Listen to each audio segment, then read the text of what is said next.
Well, you know, when you change the plug on your whatever, compressor, any kind of tool you got, you lose the little doodad that hooks onto the cord.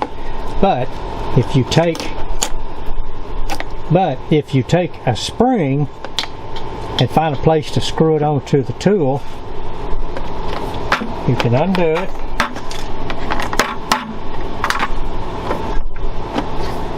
And then when you wrap it up, you know, you can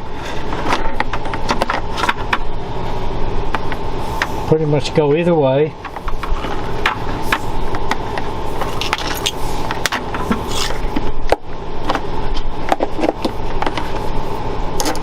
And then all you do is,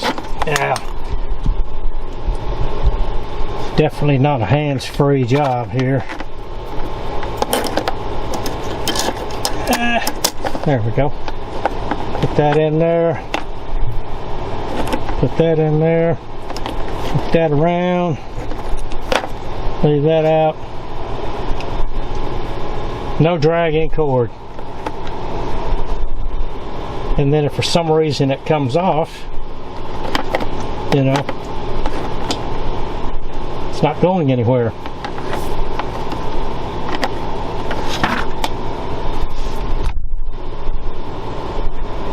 So you're in good shape.